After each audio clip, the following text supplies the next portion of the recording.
칠순을 앞둔 밤 조용하던 집안에 며느리의 목소리가 날카롭게 울렸다. 솔직히 이 집에서 내가 얻을 게 뭐가 있어요? 시댁 재산도 시원찮고 여기서 더는 시간 낭비하고 싶지 않아요. 그 한마디가 정성껏 차린 음식과 오랜 기다림 위로 도끼처럼 내리꽂혔다. 평생 가족만을 위해 살아온 두 노인 앞에서 가족이라는 이름이 산산이 부서지는 소리가 울려 퍼졌다. 이제 그 부서진 자리에서 두 사람은 남은 인생을 어떤 선택으로 채워갈까? 사연을 시작 전에 무료로 할 수 있는 구독과 좋아요를 눌러주시면 제게 큰 힘이 됩니다. 충남 서산의 작은 바닷가 마을, 오래된 주택의 지붕 위로 겨울 햇살이 스며든다.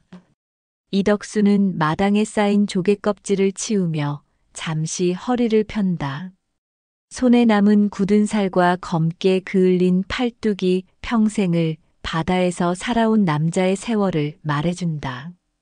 옆집 개 짖는 소리와 멀리서 들려오는 갈매기 울음, 그리고 바람에 실려오는 짠내가 이 집의 일상이다. 덕수는 잠시 집 뒤 바다가 내려다 보이는 둔덕에 올라선다. 어릴 적 배를 타고 아버지를 따라 바다로 나갔던 기억, 젊은 시절 폭풍우 속에서 그물에 매달렸던 순간, 그리고 아이들이 어릴 적 마당에서 뛰놀던 모습이 파도처럼 스쳐간다. 그는 이 마을에서 태어나 바다를 벗삼아 평생을 일했다. 고된 노동 끝에 작은 집 한 채와 세종시에 있는 아파트, 그리고 소박한 예금 통장을 남겼다. 이제는 바다로 나갈 일도 줄었지만 덕수의 마음 속에는 늘 바람과 파도 소리가 살아있다. 집 안에서는 아내 김옥순이 칠순을 앞두고 분주하게 음식을 준비하고 있다. 전을 부치고 미역국을 끓이며 조심스레 등잔을 닦는다.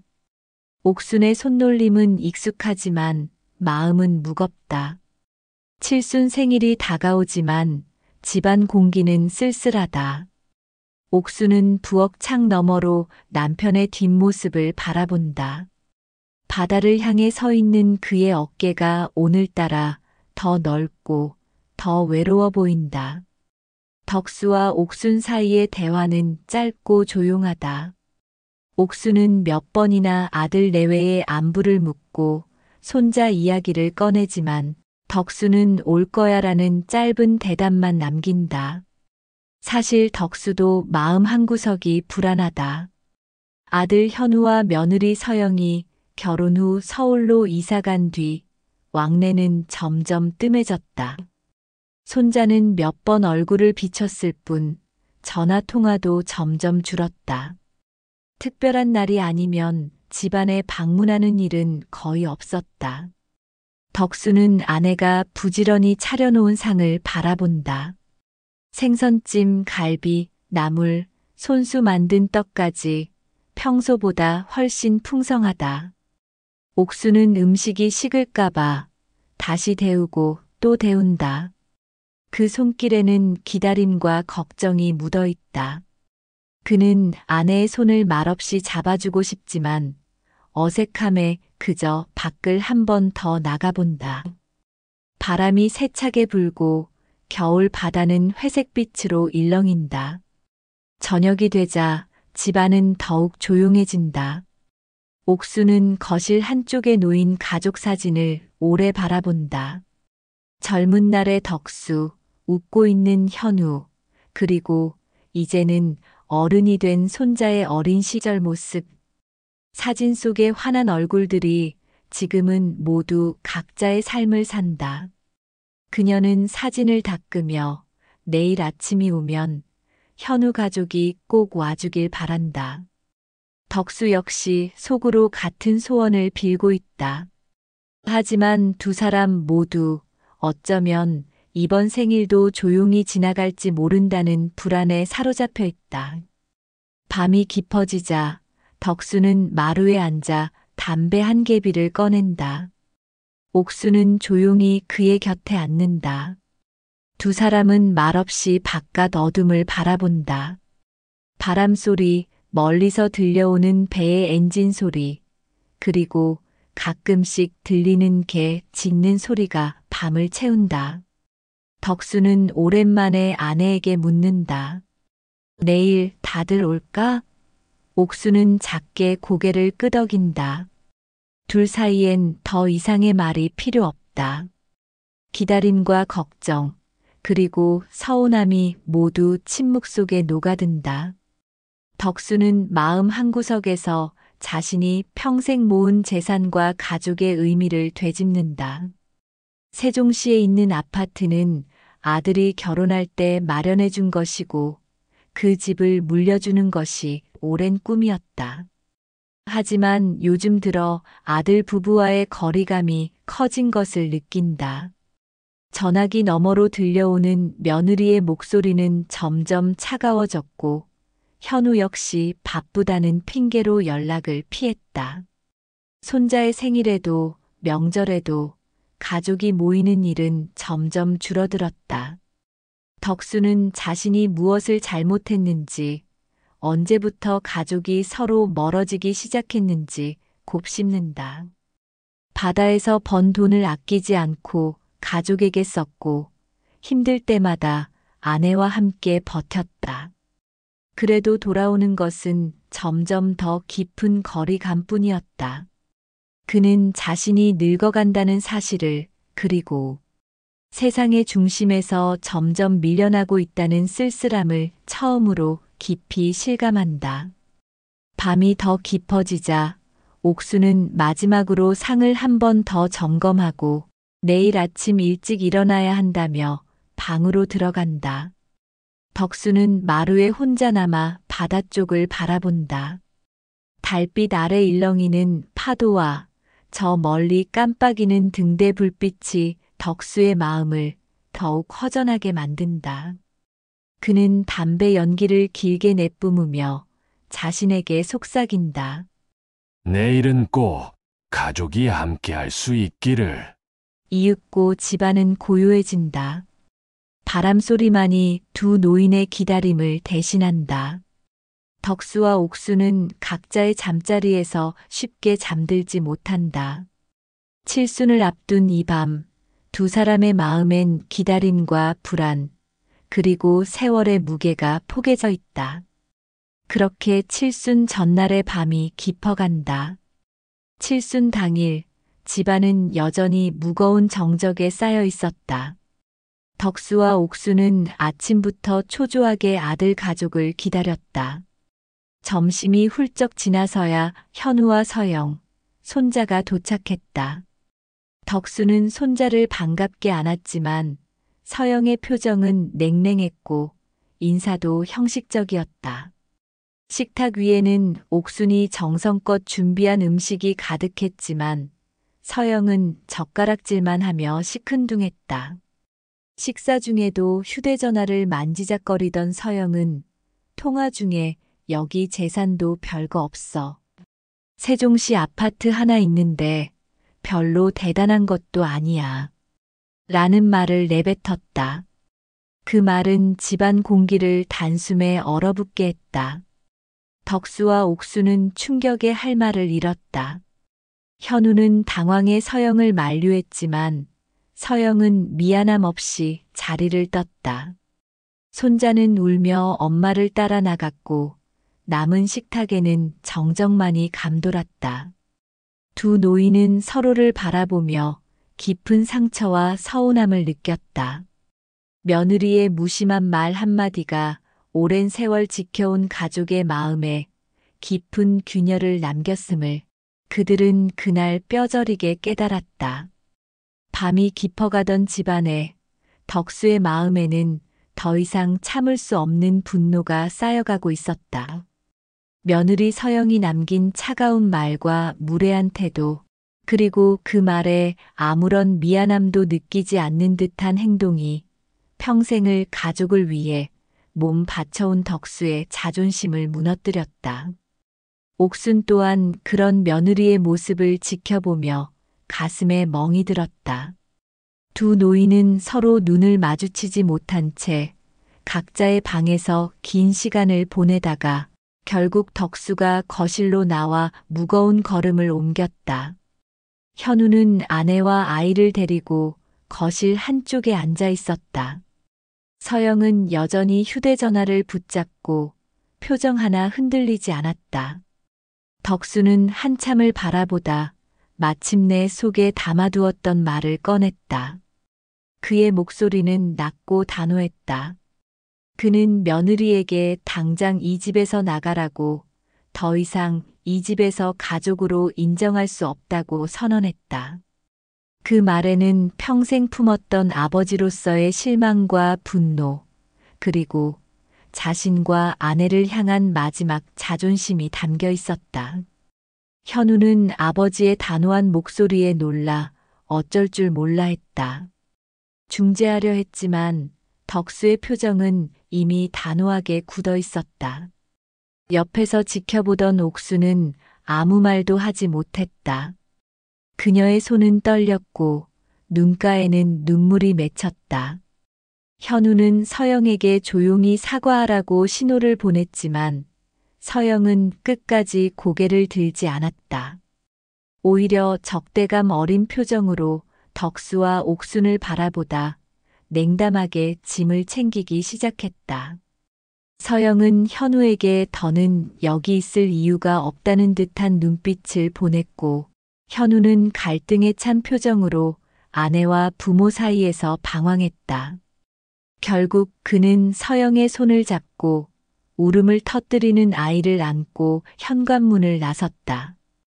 그 과정은 짧았지만 그 집안에 남긴 상처는 컸다. 현관문이 닫히는 소리가 집안 가득 울려 퍼졌다. 덕수와 옥수는 그 소리와 함께 자신들의 오랜 세월이 무너지는 듯한 허탈함을 느꼈다. 손자의 울음소리만이 집안에 길게 남았다. 그 울음은 부모와 조부모, 세대와 세대 사이에 쌓인 오해와 상처, 그리고 가족이라는 이름 아래 감춰진 슬픔을 대변하는 듯했다. 덕수는 무거운 몸을 이끌고 마루에 앉아 담배를 피웠다. 옥수는 아이가 울던 방을 조용히 정리하며 손수건으로 눈물을 닦았다. 두 노인은 서로에게 아무 말도 건네지 않았다. 말 대신 깊은 침묵과 허탈함이 거실과 방을 채웠다. 그날 밤 덕수는 잠을 이루지 못했다. 평생을 바다에서 일하며 가족을 위해 모은 돈, 집, 그리고 세종시에 있는 아파트. 그 모든 것들이 한순간에 무의미해진 느낌이었다. 자신이 지켜온 가족이란 울타리가 며느리의 차가운 한마디에 이렇게 쉽게 깨질 수 있다는 사실이 믿기지 않았다. 옥순 역시 마찬가지였다. 그녀는 방 한구석에서 가족 사진을 꺼내 오래 바라보았다. 젊은 시절의 덕수, 웃고 있는 현우, 아직 어렸던 손자. 사진 속 행복한 모습과 지금의 현실이 너무 달라 가슴이 아팠다. 이른 새벽 옥수는 잠에서 깨어나 물을 마시러 거실로 나왔다. 덕수는 여전히 잠들지 못한 채 마루에 앉아 있었다. 두 사람은 조용히 눈을 마주쳤지만 서로를 위로할 힘조차 없었다. 옥수는 덕수 곁에 앉아 손을 꼭 잡았다. 그 손길에는 말로 다 할 수 없는 위로와 남은 세월을 함께 견뎌내겠다는 다짐이 담겨 있었다. 어둠이 걷히고 동이 트자 집안엔 오랜만에 평화가 찾아온 듯했다. 그러나 그 평화는 고요함이 아니라 모든 것이 끝났다는 허탈함에서 오는 정적이었다. 덕수와 옥수는 서로의 손을 잡고 조용히 바다로 향했다.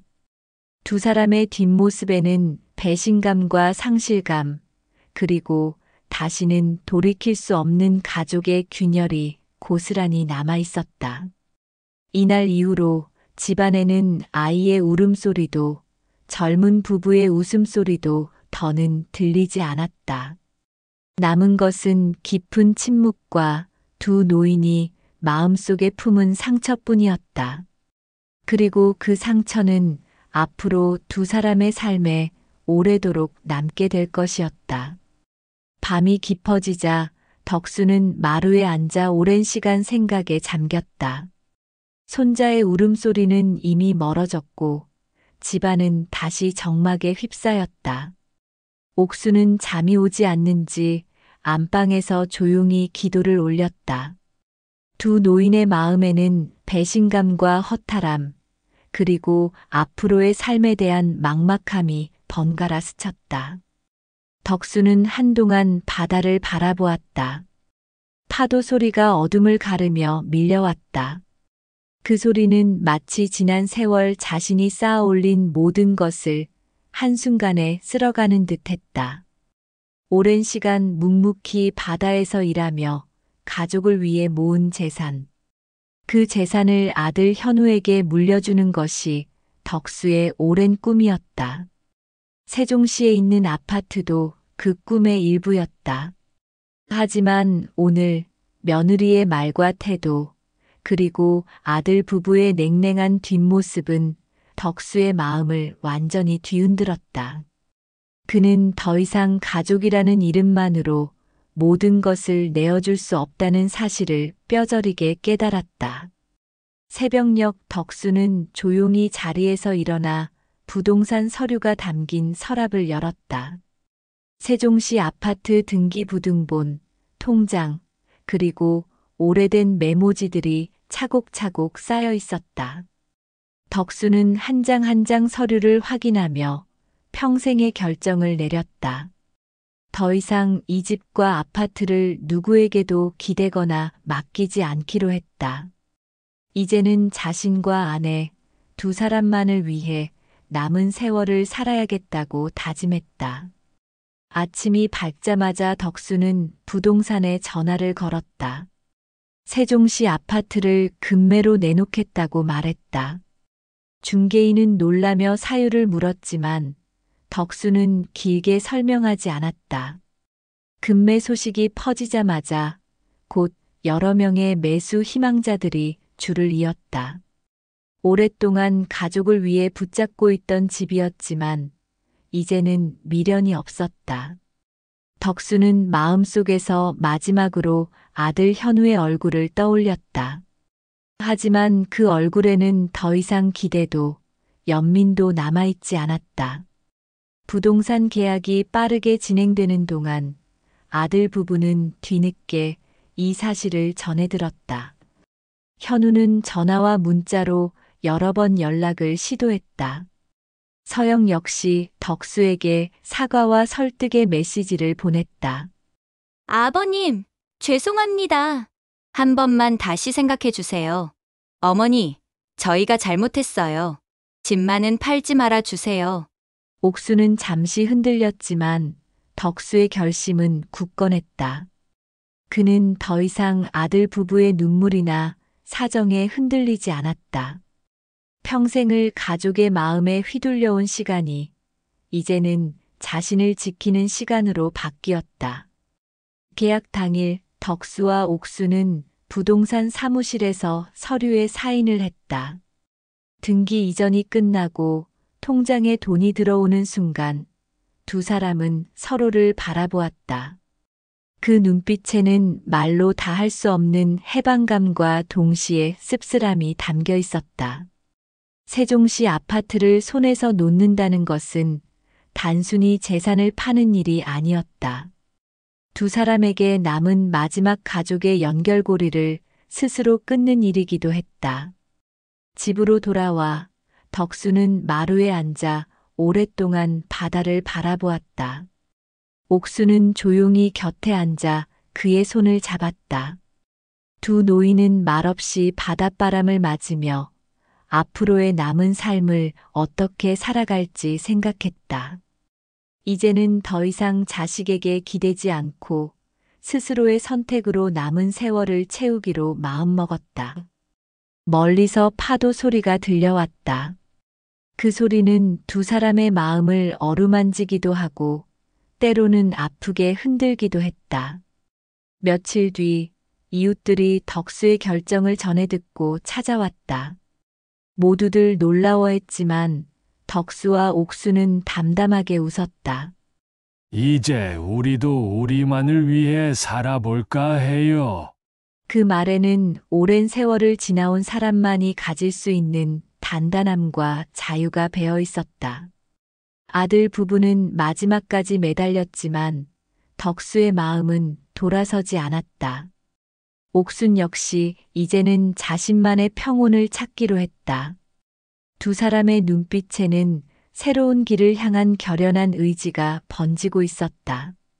그렇게 평생을 가족에게 헌신했던 두 노인은 마침내 자신들을 위한 삶을 준비하게 되었다.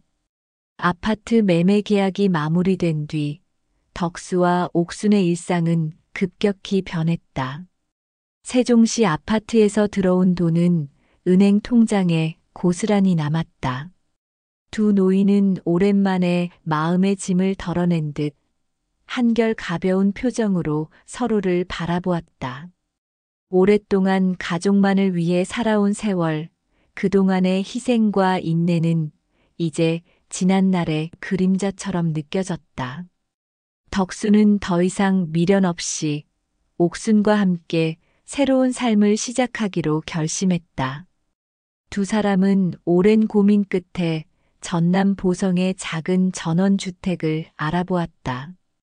바다가 내려다 보이고 멀리 산이 펼쳐지는 곳. 집 앞에는 작은 텃밭과 오래된 감나무가 서 있었다. 세련된 아파트의 편리함은 없었지만 바람에 실려오는 흙냄새와 파도 소리, 그리고 산새의 노래가 마음을 평온하게 했다. 덕수는 이곳에서만큼은 누구의 눈치도 보지 않고 살아보고 싶었다. 옥순 역시 조용한 마을과 따뜻한 이웃들, 그리고 매일 아침마다 닭이 우는 소리에 기분 좋게 잠을 깨는 소박한 일상에 점점 익숙해졌다. 이사 준비는 생각보다 간단히 끝났다. 서산의 집은 오래된 가구와 몇 점의 사진만 남긴 채 정리했다. 옥수는 식구들이 함께 찍은 가족사진 한 장, 젊은 시절 덕수와 함께 찍은 흑백 사진 한 장을 고이 챙겼다. 덕수는 낡은 작업복과 작은 어구 상자만을 남겼다. 떠나는 날 두 사람은 마당에 서서 잠시 집을 바라보았다. 수십 년을 함께한 집, 수많은 추억이 깃든 공간이었지만 이제는 미련 없이 새로운 곳으로 향할 준비가 되어 있었다. 보성의 새 집에 도착한 첫날, 덕수는 마당에 서서 깊은 숨을 내쉬었다. 바람이 산에서 불어와 바다로 빠져나가고 그 바람에 실려 온갖 소리가 들렸다. 옥수는 부엌 창문을 열고 신선한 공기를 들이마셨다. 집안은 비록 작고 소박했지만 두 사람은 오랜만에 진심으로 웃었다. 덕수는 텃밭에 감자를 심고 옥수는 마을회관에서 새로운 친구들을 만났다.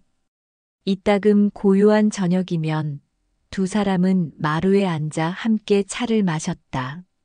바다로 물드는 노을을 바라보며 서로에게 조용히 미소를 건넸다. 처음엔 낯설고 어색했던 전원 생활도 시간이 지나면서 자연스레 몸에 익었다. 덕수는 바닷가를 산책하며 오랜 세월의 상처와 미련을 바람에 실어보냈다. 옥수는 시장에 나가 이웃들과 담소를 나누고 작은 텃밭에서 자란 채소로 소박한 밥상을 차렸다. 두 사람 사이에는 더 이상 불필요한 말이나 오해가 끼어들 틈이 없었다. 서로를 향한 이해와 신뢰만이 남아 그들은 늦게나마 평화로운 동행을 시작했다. 가끔씩 아들 현우와 며느리 서영이 전화를 걸어왔다. 손자의 목소리가 수화기 너머로 들릴 때 덕수와 옥수는 잠시 침묵에 잠긴다. 가족의 상처는 쉽게 아물지 않았다.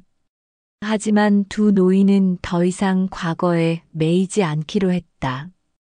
이제 그들은 자식의 인생과 자신의 인생을 분리해 생각할 줄 아는 나이가 되었다.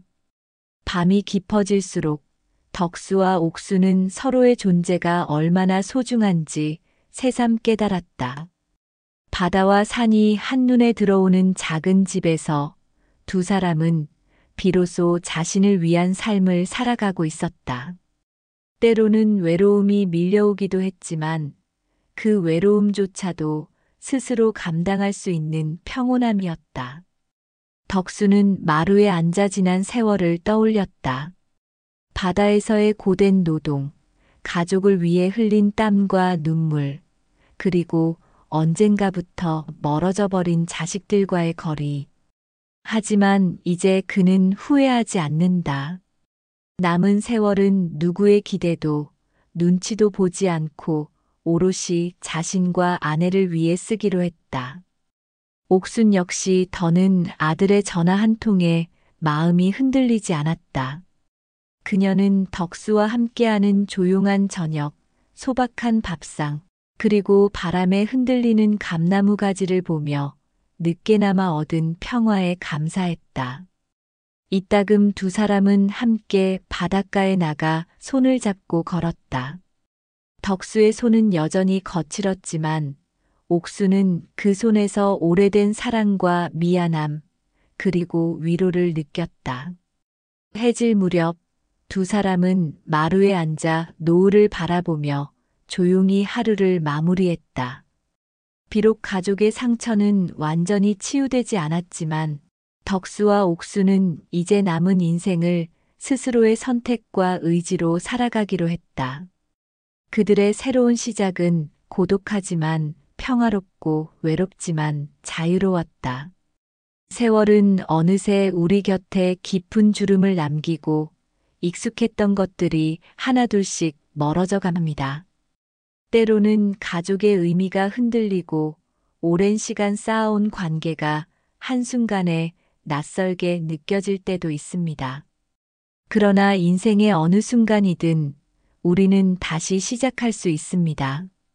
오늘의 이야기가 여러분 마음에 작은 울림과 위로가 되었길 바랍니다. 평생을 가족을 위해, 남을 위해 살아오셨던 당신. 이제는 남은 시간만큼은 스스로를 더 아끼고 진짜 내 마음을 들여다보는 용기를 내보셔도 좋습니다. 때로는 상처와 이별이 새로운 평화의 시작이 되기도 합니다. 비록 외로움이 찾아오더라도 그 속에서 진짜 나의 삶을 찾아가는 용기, 그리고 스스로를 위로할 수 있는 따뜻한 마음을 잊지 마세요. 당신의 오늘이, 그리고 내일이 더 평화롭고 더 자유롭고 더 아름답기를 진심으로 응원합니다.